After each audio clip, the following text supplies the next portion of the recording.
मेरा नाम मनीष कुमार। जी। मैं सिवान जिला का रहने वाला हूँ। मेरा घर पचरुखी पड़ता है जी। और मेरा उम्र 20 प्लस हो रहा है। जी। पढ़ाई कहाँ तक की? पढ़ाई मेरा इंटर फाइनल हो गया है। कभी बोलता था वही उठो मतलब चाहता था लोग अरे रस्सी लो चलो फांसी लगाओ हमको। घर में सब लोग फैमिली सब लोग सही है।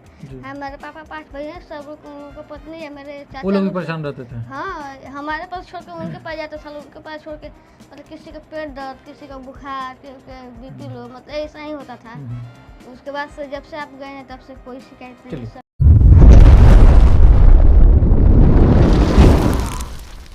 आप सबको जय मसीह की, प्रभु आप सबको आशीष दे। और मेरा नाम सुशील ब्रदर है और आपके बीच में एक बहुत ही खास वीडियो लेकर आया हूं। और हमारे बीच में जिन शख्स को देख रहे हैं इनका नाम है मनीष कुमार, जो कि लगभग 10 दिन पहले प्रभु यीशु मसीह में जुड़े। और आज इनकी गवाही को हम लोग सुनेंगे कि प्रभु यीशु मसीह कैसे इनको चंगा किया और आज इनके जीवन को सुरक्षित संभाल के रखा है। और इनके जीवन में कौन कौन ऐसे कार्य किया जो आज हम लोग इस मनीष जी के द्वारा हम लोग सुनेंगे। सबसे पहले आपका स्वागत है, अपना नाम बताइए और आप कहाँ के रहने वाले हैं और आपका उम्र क्या है और कितना तक पढ़ाई किया? मेरा नाम मनीष कुमार। जी। मैं सिवान जिला का रहने वाला हूँ। मेरा घर पचरुखी पड़ता है। जी। और मेरा उम्र 20 प्लस हो रहा है। जी। पढ़ाई कहाँ तक की? पढ़ाई मेरा इंटर फाइनल हो गया है। जी। तो आप लोग जो है कि प्रभु में कैसे जुड़े, क्या हुआ था आप लोग के जीवन में, थोड़ा बताइए विस्तार से। हम लोग कम से कम 3-4 साल से परेशान थे लोग। किस चीज़ से? दुष्ट आत्मा के कारण से। वो लोग क्या होता था? वो ऐसा होता था ना, एक बाइक रोने लगती थी और मतलब हम लोग से दूर भागने लगती थी। कौन रोने लगती थी? मेरी बहन। कौन, छोटी की बड़ी? बड़ी बहन। कितनी बहन है आपकी? 2 बहन। 2 बहन। तो दोनों बहन मतलब चिल्लाने लगती थी, चीखने लगती पहले थी? पहले कौन? हाँ, छोटी बड़ी? बड़ी। उसके बाद से बहुत ओझा गुनी के पास गए, बहुत ज़्यादा पैसा लगाए। कितना साल से मतलब लोग मतलब ओझा के पास गए? कम से कम 2-3-4 साल गए लोग ओझा के पास। और कितना पैसा आप लोग लगा दिए? कम से कम लगाए हैं, कम से कम एक में लगाए हैं 40,000, एक में लगाए हैं लोग 30,000। तो किस चीज़ में पैसा लगता था? वो ओझा गुनी बोलता था कि हम बांध देंगे और हमारे पास हम लोग जो जहाँ बोलता था वहाँ जाते थे लोग। उसके बाद क्या हुआ? वो चीखती थी, चिल्लाती थी। हाँ। और भागती थी। हाँ। रात में कि दिन में? दिन में। हाँ, जब मन तब। हाँ। मतलब दिन भर में कितना बार वो ऐसा होता था? मतलब हफ्ता में, मंथ में ऐसा। इससे आप लोग परेशान थे? कितने साल से? कम से कम 4-5 साल से थे लोग परेशान। और फिर क्या हुआ? उसके बाद हम लोग बहुत ओझा गुनी के पास दिखाए तो बड़ी वाली ठीक हो गई। उसके बाद वही सामान मतलब मेरी छोटी बहन पाई, उसको भी फिर मतलब वो ठीक हुई तो फिर ये इसको परेशान करेंगे। हाँ, उसके बाद बहुत ज़्यादा उनमें भी लछवार ले गए थे लोग, 30,000 रुपया लगा। वो बोले थे हम बांध देंगे, ठीक है। उसके बाद में भी दिए थे लोग, पैसे दिए थे लोग, बहुत ज़्यादा दूर भी थे लोग, लास्ट में जाकर बनवाए लोग। बनवाने के बाद तो उस समय जब ऐसा परिस्थिति जब होता था तो आपको क्या लगता था उस समय? हम लोग पूरा बेचैनी में रहते थे लोग। कैसे आपका स्थिति क्या था, आपके घर का पूरा स्थिति? मतलब पूरा सब लोग घबराए हुए रहते थे और बोलते हो कि कैसे ही जल्दी ठीक हो जाए। लेकिन जो जहाँ बोलता था वहाँ लेकर जाते थे लोग। अब तो जो जहाँ बोलेगा तहाँ न लेकर जाएंगे लोग। जो जहाँ जानता था वहाँ लेकर जाते थे लोग। उसके बाद होता था ऐसा हुआ। उसके बाद आप लोग का पूरा परिवार का परिस्थिति क्या था, मतलब आर्थिक परिस्थिति क्या था? मतलब वही सब कमाते थे लोग, उसी में लगा देते थे लोग। क्या करते थे पिताजी आपका? मेरे पिताजी वो सेटरिंग का जो रड होता है वही बांधते हैं। सेटरिंग का काम करते हैं। तो मतलब कमाते थे और फिर इधर लगाते थे। इस कितना साल तक सिलसिला चलते रहा?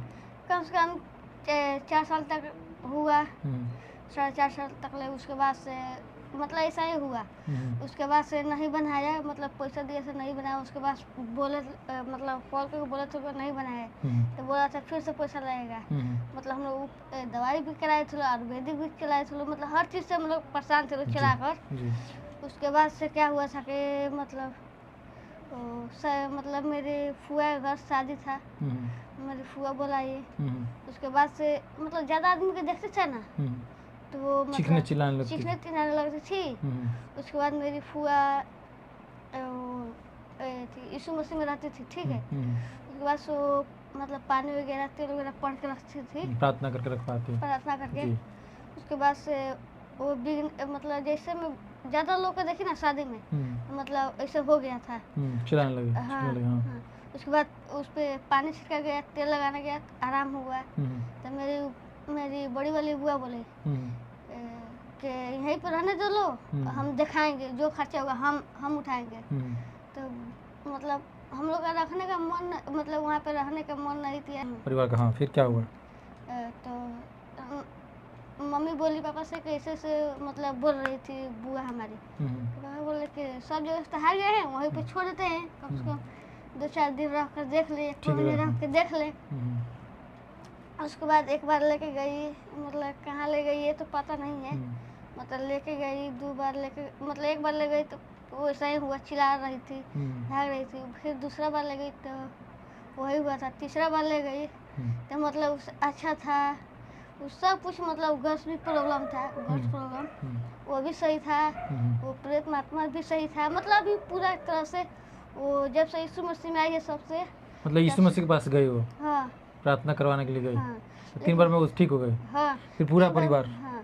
उसके बाद से मतलब जो मतलब मेरी फुआ बोली, मतलब जैसे में हमको भी फिर परेशान करने लगा। फिर आपको क्या होता था? हमको मतलब रात में भी बोलता था, वही उठो, मतलब चढ़ाता था लो, अरे रस्सी लो, चलो फांसी लगाओ हमको। तो हम रात में घबरा जाते थे और मम्मी पापा से नहीं बोलते थे, ताकि सपने में होता रहता है। एक बार हुआ तो रस्सी लेकर गए थे लगाने के लिए, तले पकड़े गए। तो हम लोग बोले मतलब तो जब उससे आप रस्सी लेके जा गए फांसी लगा, तो आपको समझ में कुछ नहीं आता? कुछ नहीं, मतलब ये 2 व्यक्ति था, एक हम थे, 3 थे।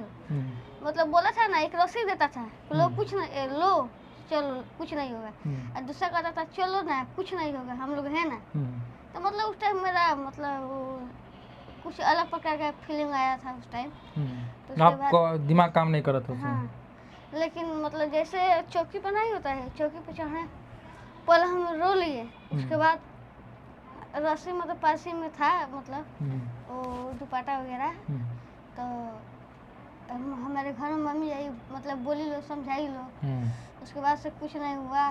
जस्ट होली के टाइम में होली मना रहा था लोग। फिर दूसरी बार मतलब उसके बाद 2-3 मंथ 4 मंथ के बाद फिर ऐसा ही लगा, मतलब कोई लड़की फांसी लगा के मुड़ी है, फिर वही हमको बुलाने आ रही है, चलो। तो हम लोग पार्टी में से आए थे लोग, मतलब वैसे ही की रात 11 बजे रात को। तो जैसे में हम गए, मेरे छोटा भाई बोला कि चाबी लेकर आ बथान में। तो गए थे लोग, वहाँ पे मेरा दिमाग ही काम नहीं कर रहा था। हम वहाँ पे रोने लगे, छटपटाने लगे, मतलब मेरा छोटा भाई उनको संभाल कर रखा। हम बोले थे मम्मी को बुलाओ, हम मम्मी आएगी तो हम ठीक हो जाएंगे। मतलब हमको मालूम था कि पानी मम्मी रखी है। तो मम्मी को मतलब 2-3 लड़के गए, 2 बार गए। पहले के बार गए तो मतलब पापा मम्मी सोए थे लोग, चले आए लोग। तो मेरा छोटा भाई गया बुलाने के लिए, तो वही बुला कर लेके आई, मम्मी आई। उसके बाद से पानी लेकर आई, पिलाई, उसके बाद भी आराम नहीं हुआ जी। उसके बाद मेरी फुआ आई, मतलब फुआ के पास 1 बजे कॉल की रात में, तो प्रार्थना की। उसके बाद से मतलब हम सही हुए। उसके बाद से मतलब बाथरूम गए, सब कुछ ठीक था उस टाइम से। उसके बाद मतलब प्रभु काम करने लगे। उसके बाद से मेरी फुआ आपको मतलब आपसे फ़ोन करके बोली मतलब आइए, तो आप गए, आपसे हमसे भेंट मुलाकात हुआ। तो उसके बाद हम आपके साथ आए। तो आप देख सकते हैं किस प्रकार से उसके बाद से फिर हम लोग वहाँ पे गए और पूरे फैमिली को एक जगह बैठा के हम लोगों ने प्रार्थना किया प्रभु यीशु मसीह के नाम से। और हम आपको बताना चाहते हैं, और उस समय से जो है कि वो सारे दुष्ट आत्मा जो अलग अलग तरीके से लोगों को परेशान करती थी, काफ़ी लोग परेशान रहते थे, लेकिन आज जो है कि बिल्कुल ठीक है सब लोग। सब लोग कोई दिक्कत नहीं, कोई सपना नहीं देखता, कोई भी दुष्ट आत्मा परेशान नहीं करता। सही है, नहीं, सब कुछ सही है। तो आज मेरे बिल्कुल घर में सब लोग फैमिली सब लोग सही है। हमारे पापा 5 भाई हैं, सब लोग, उनका पत्नी है, मेरे चाचा, वो लोग भी परेशान रहते थे। हाँ, हमारे पास छोड़ के उनके पास जाता था, उनके पास छोड़ के मतलब किसी का पेट दर्द, किसी का बुखार, किसी का बीपी लो, मतलब ऐसा ही होता था। उसके बाद से जब से आप गए हैं तब से कोई शिकायत नहीं है, सब कुछ बढ़िया है। तो देख सकते हैं किस प्रकार से मनीष भाई इस बात को बता रहे हैं कि प्रभु यीशु मसीह के द्वारा आज इनकी पूरी फैमिली जो है भला चंगा है, और ये आज आपके बीच में जो कि सारी बातों को बता रहे हैं, जो कि 3-4 साल से काफ़ी परेशान और काफ़ी पैसा लगा के थक गए थे ये लोग, लेकिन प्रभु यीशु मसीह में विश्वास किया और सभी लोगों ने, हम लोग जाकर वहाँ पे प्रार्थना की, और जो दुष्ट आत्मा से परेशान थे, बहुत ज़्यादा प्रॉब्लम थे, आज बिल्कुल सही हैं और आपके बीच में जो कि हमारे मनीष जी उपस्थित है। और देख सकते किस प्रकार से अपनी गवाही को जो है कि अपने आपके बीच में रख रहे हैं। और उसके साथ साथ हम बताना भी ये भी चाहते हैं कि आप लोग ज़रूर इनके लिए और इनके फैमिली के लिए जो कि आप लोग प्रार्थना करें, ताकि परमेश्वर इनके फैमिली को सुरक्षित संभाल के रखें, आगे भी प्रभु में ये आगे बढ़ते जाए। और उसके साथ साथ आप लोग ज़रूर